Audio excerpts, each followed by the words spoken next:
The Blundells, everybody's favourite double act from the London and Essex criminal underworld. The duo, who bear a striking resemblance to the Driscoll brothers in Only Fools and Horses, have graced our screens with their removable presence when they were interviewed by the one and only Bernard Mahoney. The kind of bloke who, as one subscriber has put it, would still stand outside Rockwell's in Basildon and pretend to be a bouncer, or the so-called key member of the Essex boys firm. At London Uncovered, we produced a documentary back in 2022 examining who really were the Blundells, with their video interview barely touching upon the colourful existence of Eddie and Billy Blundell. Despite being the younger of the pair, it was Billy who passed away peacefully back in 2020, presumably of natural causes. Since the success of the first Blundell documentary, and in light of more information which has recently become known to the channel, it seems only fair that the two brothers become the subject of another documentary that delves into their colourful past and present. In this episode of London Uncovered, we'll continue our examination of Eddie and Billy Blundell. We'll take a look at one of their more recent schemes which, like so many of their activities, straddled a grey area between the legal and the illegal. The Blundells never quite achieved the notoriety, power and money associated with the Adams and the Hunts, but nonetheless left a footprint on their corner of Essex and London which they operated in. You're watching London Uncovered, and this is The Blundells, Part 2. In Part 1, we explored how the Blundells were the descendants of a Spanish mother and an English father. They had a cousin Pepe, real name Jose Larios. It was the erratic behaviour of this cousin which brought the Blundells into a war with a rival small-time firm who counted bare-knuckle boxer Donny the Bull Adams as one of its members. Pepe was a serial womaniser and managed to avoid being injured after a gunman chased Pepe into the Blundells HQ in Manor Park and then shot at him. But it appears that Pepe would not make old bones. Messing around with married women is akin to playing with fire, and if you play with fire, you get burnt, or in Pepe's case, murdered. Jose Larios disappeared off the face of the earth on July 21st, 2003, when he left his home on New Road, Grays. He had been living in England since 14, a few miles away from where the Blundells had grown up in nearby South Ockenden. He had told friends he was planning to hitchhike to Spain, where he had relatives. Pepe, who also went by the name of Luis Jose Morales Larios, as well as Jose Morales, was subject to an appeal by Essex Police in 2007, 4 years after his disappearance, in which they conceded that Pepe may have been murdered. DCE and Rayner of the murder squad at Brentwood led an appeal 2 days after Pepe's 58th birthday, stating that his bank account had remained untouched and he had not been in contact with friends and family since leaving the New Road address. He was officially unemployed, but given the activities of the Blundell brothers, was probably involved to some extent in criminality. His daughter, Shelley, appealed for information in 2007. The appeal revealed that Pepe was suffering from paranoid schizophrenia. On the day he went missing, he was due to attend an appointment at Basildon Hospital, but never showed up. Owing to his chaotic life, Shelley appeared unfazed at first when he went missing, but after a month, she reported him missing to Essex Police. Police's belief that he may have been murdered suggests that Larios was still involved in criminality at the time of his death, or at least, those involved in criminality had made Pepe a marked man. Perhaps it was Lenny Thompson, the man whose wife he had been having it off with, had finally caught up with him after all those years. In all seriousness, if Pepe was murdered, his killer, or killers, remain at large and unknown. It could have been any number of people who had wanted to kill him. It could have also been an attempt to intimidate the Blundells, of whom Eddie was particularly close. Noticeably, his disappearance or murder was never mentioned in the video interview or his book, Top Drawer Villain. In terms of their areas of operation and activities, the Blundells were known faces at the Rabbit's pub in Stapleford Abbots. They also frequented the Brentwood area, but had connections across Essex, sending their hired muscle as far out as Colchester to intimidate those who would cross them. Like many faces in the region, they had made themselves a name through hijacking lorries, a burgeoning trade up until relatively recently. It seems credible that one of their main activities was extortion. Owing to their reputation, the threat of the Blundells knocking on your door, or more likely, kicking it in, would force many men to make atonements for whatever misdeed they were guilty of. Possibly one of the most intriguing schemes Eddie Blundell masterminded was a car clamping scam in the Thurrock area. South East Clamping Limited was one of many businesses Eddie Blundell has been responsible for. He and an associate, John Challinor, clamped cars, vans and lorries across the Thurrock area for many years, first coming into court in May 2016. Two other individuals, Darren Donahue and Lee Prescott, were also involved in the scam. They were contracted to enforce parking at a number of locations across Thurrock. Motorists would return to their vehicles to find them clamped. Exuberantly high fees were charged to release the clamps, or they would be towed and taken to a pound, to which more money would be demanded. Bernard O'Mahony suggested the Blundells were the most feared men in Essex. Doing a bit of dodgy car clamping doesn't exactly sound like the craze, but don't be fooled. Eddie Blundell made nearly £500,000 from his part in the scam, a tidy sum of £472,563. Challinor making nearly the same amount. We've reported in the last video Eddie Blundell was living on the Thurrock-Havering border. Between the first court case in 2016 and the second in 2019, Blundell moved out to Dedham on the Essex side of the Suffolk border, whilst Challinor had moved from Aveley to Harwich. Between them, the two men had earned just shy of £1 million.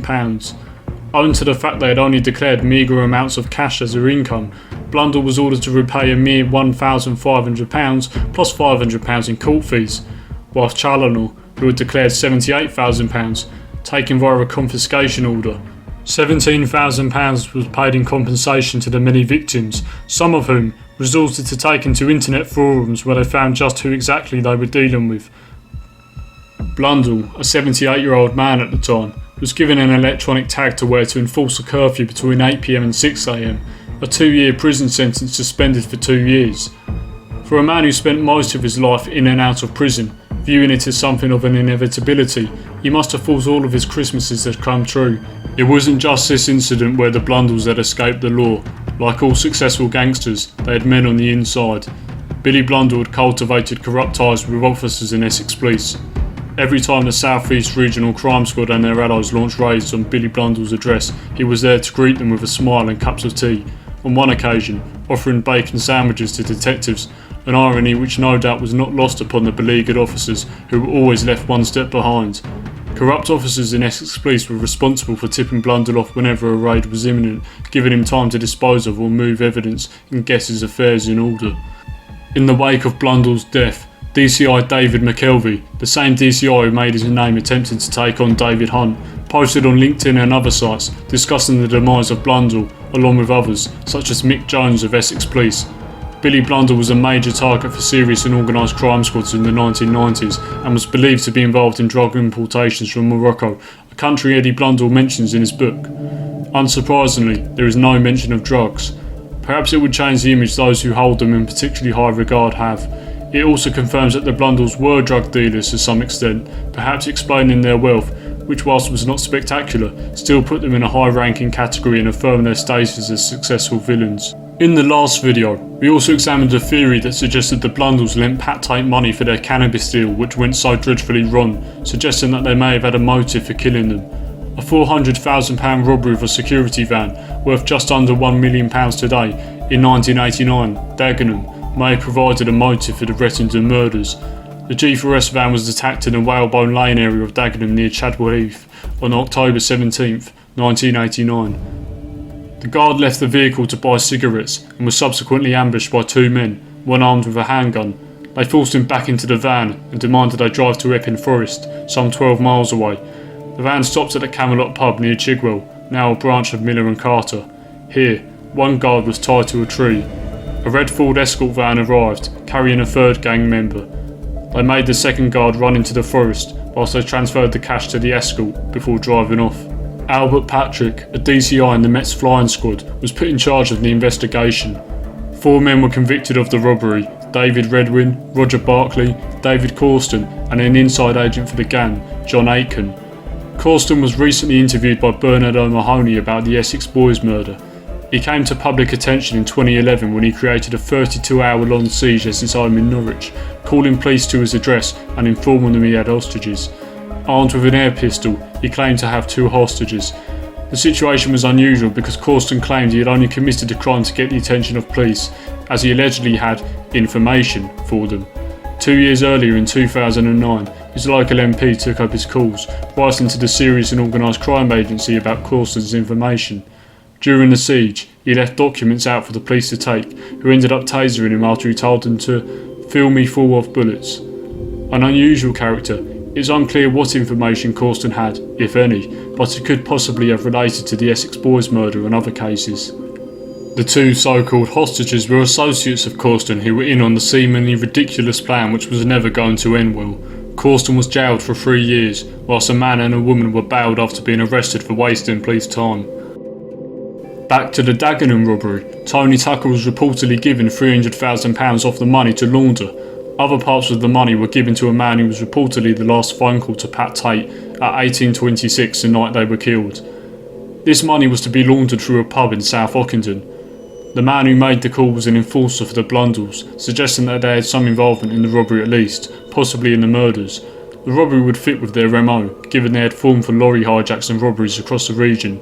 Jimmy Holmes, writing in Judas Pig, suggested they would happily torture drivers if they refused to hand over their keys, though he implies torture would not be necessary, for all they would need is for Billy Blundell, or Little Titch, to breathe on them. Their antics are well noted, with Holmes referencing their main MOs to hijack cigarette lorries, but one time, after hijacking a lorry they believed to be carrying cigarettes, they discovered that it was actually carrying Mars bars. Briefly being in their company, we can infer the Blundells had some connections to members of the so-called Canning Town cartel, albeit loose ones. That said, two certain well-known Canning Town faces were interviewed about the Dagenham robbery at their car showroom. Tucker was also interviewed at his Ilford shop, which sold bodybuilding supplements. However, recent revelations would largely discredit this claim, which was first made in 2022, and it is impossible to ascertain with current information that the Blundells played any real part in the murder itself, though they knew the victims, with Billy having spoken to Pat Tate and warned him. Blundell called the Essex boys to a meeting. Only Tate turned up, and Blundell took the chance to warn him that his association with Tucker was dangerous. He didn't seem to care much. And I said to him, you know, it's all right him keep blanking and all that, but what happens if someone creeps up behind him and goes bang in the back of the head? If you're with him, you're going to get it as well. He looked at me in the eye and said, well, if it happens, it happens. 3 days later, it happened. The real killers are still believed to be at large, and there are several theories as to who they might be, though none of them concern the Blundells. There are some interesting anecdotes in Top Drawer Villain. For instance, the Blundells' trial over the Ilford gun battle was disrupted by an IRA bombing, which killed 1 and injured 243 people. In the midst of the trial, Blundell was also arrested by what was then the Race Relations Board, over allegations he or someone working for his property rental business had refused to let one of their houses to a black man. Blundell denied he or a member of his staff were racist. Another incident was when, after being taken to King George Hospital having lost 8 pints of blood following the Ilford shooting, he ended up absconding, leading to police launching an appeal to track the ice cream connoisseur down. Detectives in East London feared the ice cream wars would turn into a minicab war, with rival minicab firms attacked like Blundell had intimidated rival ice cream vendors. However, in his book he denied there was ever a minicab war. Some criminals simply fall into a life of crime, others seem to have been at it their entire lives. The latter description applies to Eddie Blundell very well.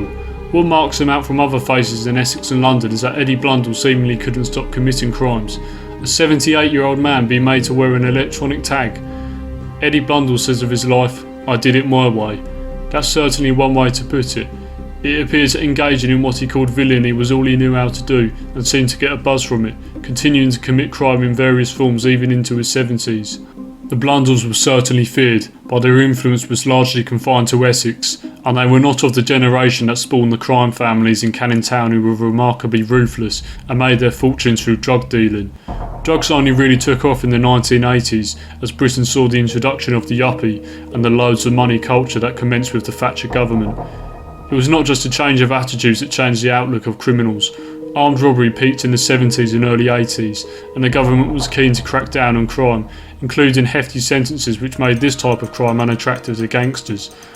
The growing rave scene provided the perfect opportunity for the supply of ecstasy and other party pills.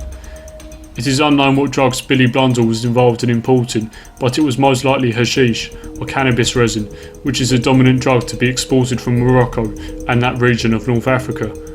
Whilst they were often labelled as East End gangsters or businessmen, they were not born in the East End, nor did they live there. They grew up in West London and later moved to Essex. Their ice cream operations were all in central London, though they did run their company from the East End, in Manor Park, where they had also begun to accumulate numerous properties, as well as in the Forest Gate area where Eddie briefly lived.